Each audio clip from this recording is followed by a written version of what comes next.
Hello les gens, Santo Sensei, j'espère que vous vous portez bien. Aujourd'hui, une nouvelle vidéo dans laquelle je vais te présenter ces animés où le héros prétend ou semble être faible mais est tout l'opposé. Aussi, j'ai repris les lives sur Twitch depuis quelques temps, donc n'hésite pas à me rejoindre, j'ai mis les liens dans la description et en commentaire épinglé. Et comme d'hab, pulvérise-moi la barre des pouces bleus, fais-le du mal comme jamais. Sur ce, let's go!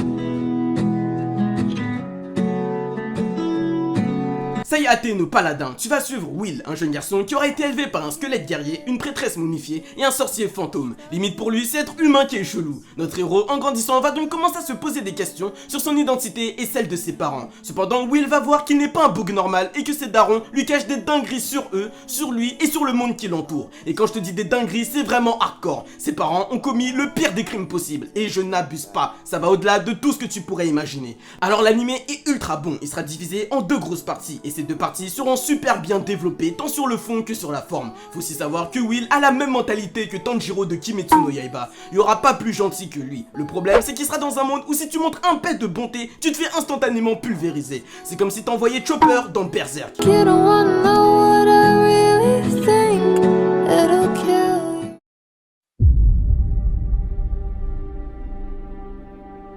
Grisaya no Kajitsu, tu vas suivre Yuji Kazami, un gars dont tu ne sauras rien, mais à part un truc. Il en a marre de son passé et veut juste avoir une vie normale de lycéen. Cependant, à cause de son passé hardcore, il sera envoyé dans une école spéciale avec des élèves qui, comme lui, ont eu une vie particulière. Tu le suivras ainsi dans cette école composée uniquement de 6 personnes. Bon, avant tout, à part lui, il y aura que des go dans son école. Donc tu vois le truc venir, il y aura de l'ecchi, donc des scènes assez osées. Je te rassure, il y en aura peu, mais il sera ultra abusé. Les meufs vont demander à se faire foudroyer par lui. Ça ira dans sa chambre faire des dingueries en son absence, ça le provoquera de fou par moment, mais notre héros sera assez mature et ne fera rien. Ce que j'ai kiffé, c'est que tu auras le passé de chaque fille, et je t'assure que leur background est incroyable. Ce sera pas un animé harem, ecchi, chill et joyeux se passant à l'école comme d'habitude, là ce sera un animé dramatique. D'ailleurs, je l'aurais même déconseillé au moins de 18 ans, non pas à cause des scènes ecchi, mais des dingueries que tu verras dans le passé des filles. Les go auront vraiment eu un passé ultra traumatisant.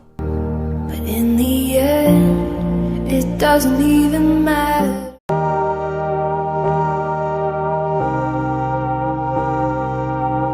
Héroïne, tu vas suivre Futaba, une jeune femme qui à cause de la pression de sa vie d'adulte voudra tout laisser tomber et aller dans un autre monde. Aussitôt dit, aussitôt fait. Elle sera propulsée dans un monde dans lequel elle devra invoquer des combattants en se déshabillant et déchirer les slips de ses adversaires pour les tuer.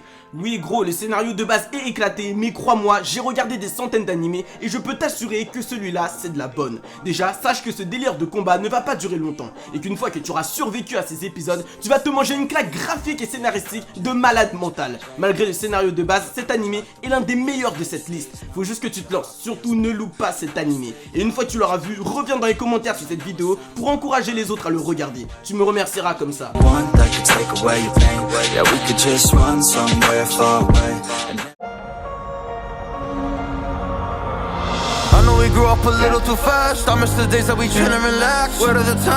The World Finest Assassin. Nous allons suivre un vieil assassin qui en mourant va se retrouver devant une déesse. Celle-ci va lui offrir la possibilité de se réincarner, mais en échange il devra l'aider à tuer le héros du monde dans lequel il sera réincarné. Nous allons alors suivre notre personnage principal dans sa vie jusqu'à sa rencontre et son assassinat.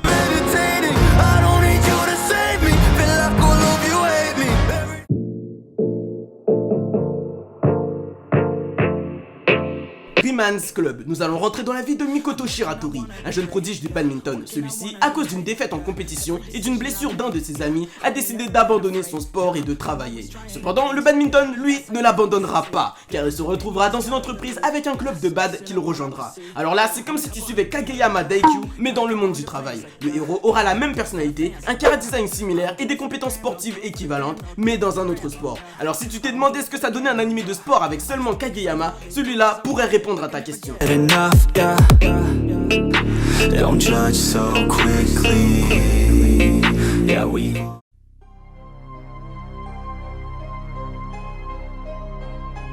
Demon King Daimao, tu suivras Sai Hakuto, un jeune homme qui aura pour but de devenir un grand prêtre. C'est un peu le même niveau qu'un Hokage dans Naruto ou que le roi des pirates dans One Piece. Cependant, pour l'être, il faut avoir été la personne la plus pure et gentille possible. Même jeter un papier dans la rue pourrait être un motif pour ne jamais accéder au poste. Notre héros va donc entrer dans une école lui permettant d'accéder à son rêve. Il va alors passer le fameux test prédisant le futur métier de l'élève et quelle ne sera pas sa surprise quand il remarquera qu'il a pour destinée de devenir le roi démon. Tu suivras un gars qui deviendra le pire tyran que la société actuelle n'ait jamais connu.